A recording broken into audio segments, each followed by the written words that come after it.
Thank you, Kurt and Renee and Tony and Mo and Fern, musicians. Thank you.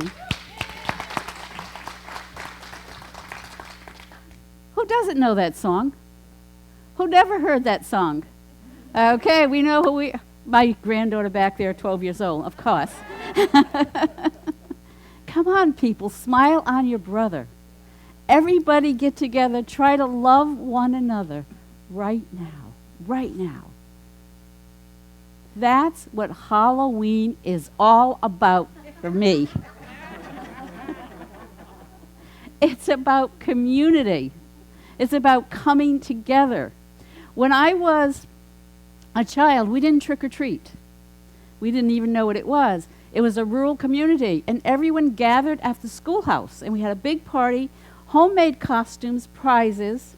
One year, my 6-year-old sister won first prize as a bride, and my mother made her costume out of kitchen curtains.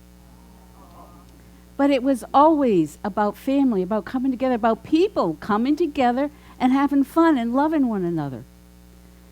So November 1st as well, it's not Halloween. Why are we dressed up? Because November 1st was actually when it began. It was the end of summer for the Celtics.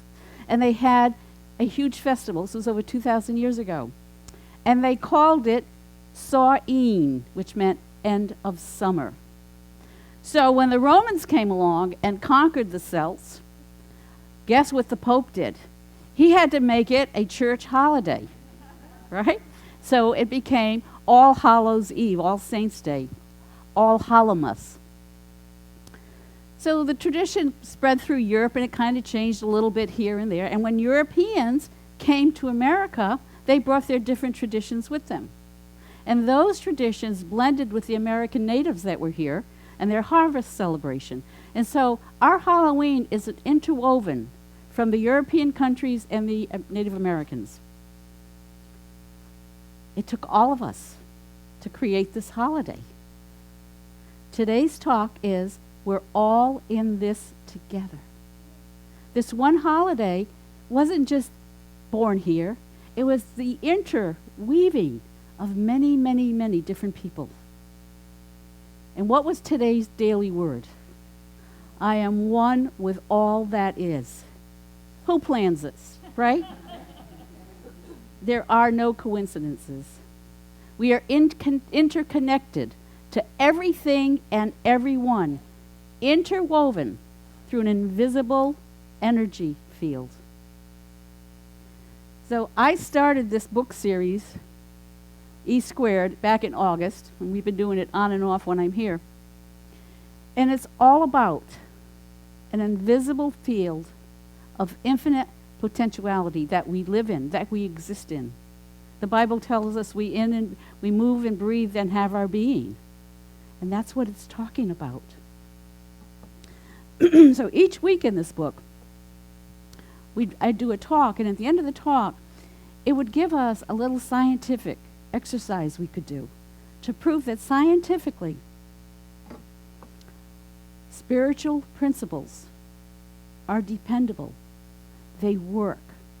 And there's science now to back them up. And that we can create our world. We are in charge of it.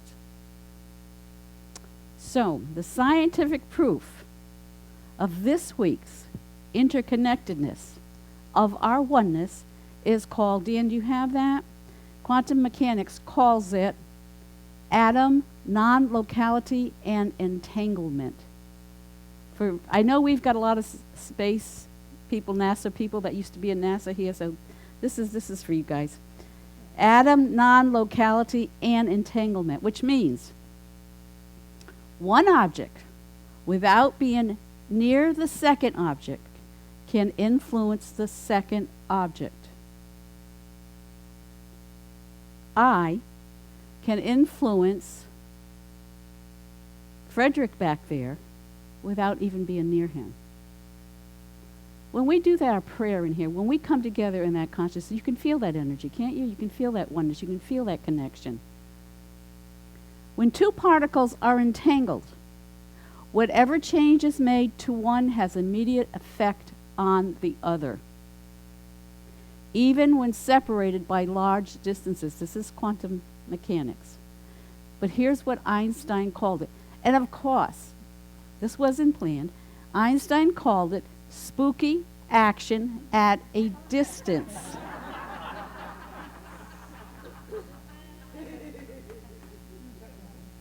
So now, this is being used by BBN Technologies, by Toshiba, by a Switzerland bank, by Google, and by NASA to create tamper-proof quantum coding for voting, banking systems, and web browsers.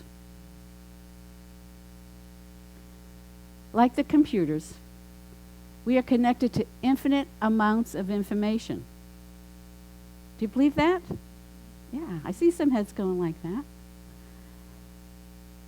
We are hooked up to everyone else in the world. We created Halloween, our own unique version of it, through that interconnection. And what does this mean? It means that my actions and my thoughts, so think about this. My actions and my thoughts affect others and the world. So, when I'm happy, when we're in here, we're laughing, we're having joy, we're not just affecting this room, we're affecting beyond this room. But what about when I'm by myself? When I'm having a pity party? When I'm feeling poor me? It's not just affecting me. It's affecting those I'm close to, those in my community, and that energy moves out into the world. Think about that. We are powerful beyond our knowing. We're all in this together, folks. And every time I think anything less than kind thoughts about anyone else, I cause pain to myself and to them. Every time I slip into duality, you against me, often do I do that in my thoughts. Every time I talk negatively about another culture, another religion, another political party, another race, another lifestyle, I not only hurt them, I hurt me. Why? Because who's living with those negative thoughts? Me.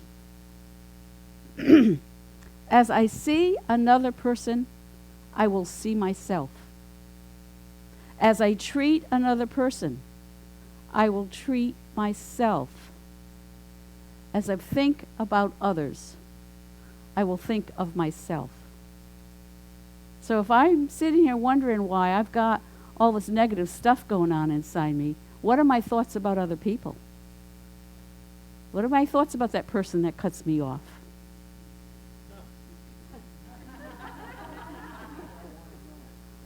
And I'm not doing it just to them. I'm doing it to me. Because that energy, that negative energy is going through me. As I judge others, I judge myself, even if I don't say it out loud. All those thoughts that you think you're privately keeping to yourself, they're not really private. Subtly, everyone is getting the message. So, you're in a group with some people and then a person walks in. And that person may be someone that is very negative. Do you feel it?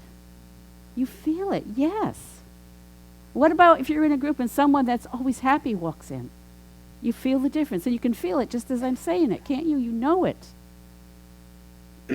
Every thought is energy. Hear that. Every thought is energy. This book keeps saying it over and over again. My negative thoughts weigh me down. They weigh you down.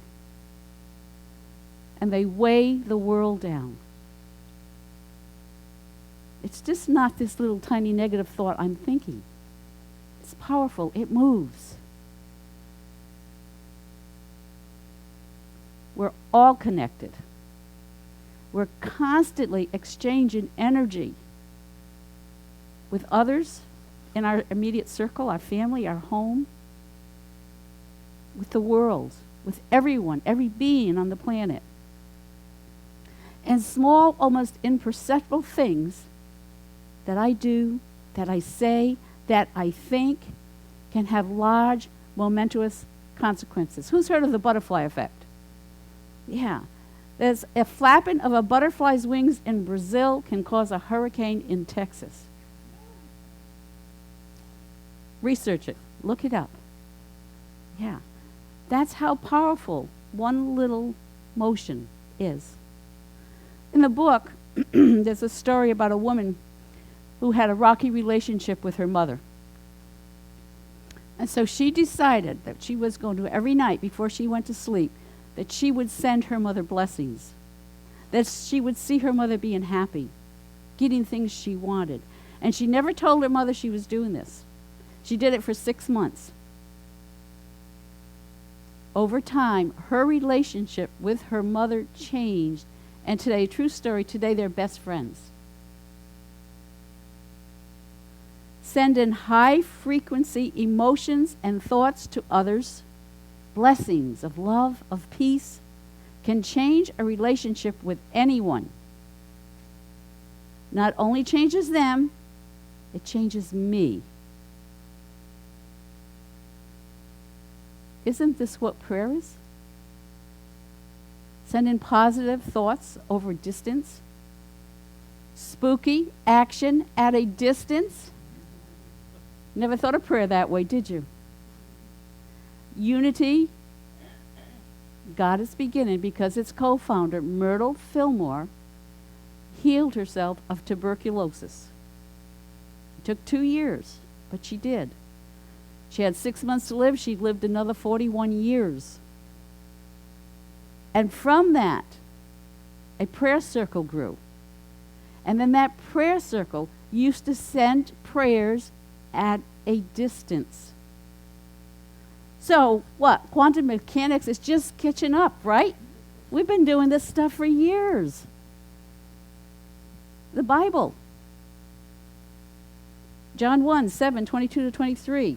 Scripture reads, I have given them the glory that you gave me, that they may be one as we are one. I in them, and you in me, so that they may be brought to complete unity. We are all in this world together. We're all linked to one another. Come on, people, smile on your brother. It's saying it in the Bible. You know, when are we going to get it? I have a video that really touched me this week. And it's about a little boy who's 3 years old and a golden lab. The little boy has Down syndrome. And we are walking as a church group this Saturday to support Down syndrome. But this little boy has Down syndrome, and because of it, he does not like to be touched. He avoids it. I want you to watch this video and how the universe connects us through a power we do not even realize is there. Dan, you have it ready? Lower the lights, please.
So if you were moved by this video,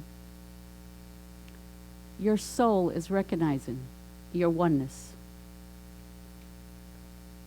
We are one with everything. There is an energy that we communicate. No matter how much that little boy pushed him away, the dog was persistent. Can I be that persistent with someone in my life? Is there a relationship that needs to be healed? Can I send blessings to that person? Can I be persistent? Without words, this child's fears were overcome, weren't they? Without words, love was exchanged. Our life is so full of special moments of oneness with each other and with all living things. When I open my eyes, when I open my ears, when I open my mind and my heart to experiencing them, my world becomes brighter. And love is drawn to me from unexpected sources.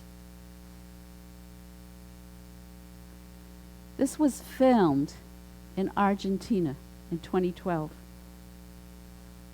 The person that posted it had the mother's permission to put the text on there. And that text was inspired by the little girl with Down syndrome that she had met. And the little girl said to her, "Daddy told me I'm a gift from God. God didn't make a mistake when he made me." Everything is energy.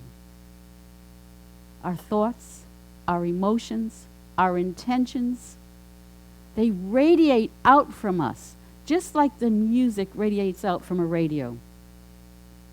And even when there's physical difference or obstacles in the way, even if the radio's in the next room or in that person's car next to me that's shaking from it, I hear it, don't I? Vibration of sound reaches our ears. Vibration of energy reaches us. So those times when you're feeling helpless about a relative or a friend, about a world tragedy or event, even if it's on the other side of the world, take action. Use Einstein's spooky action at a distance. Send the healing energy. Send prayer. Because consciousness trumps matter. We can shape our lives with our mind. Our differences are superficial and meaningless. They are only as huge as we make them out to be.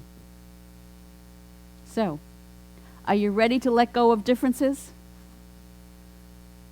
Forget them, forget therapy, save money. Change the dialogue in your mind, and you will heal yourself, you will heal others, and you will heal the world. I am one with all that is. Say it with me. I am one with all that is. Again, I am one with all that is. I can't hear you. I am one with all that is. Yes.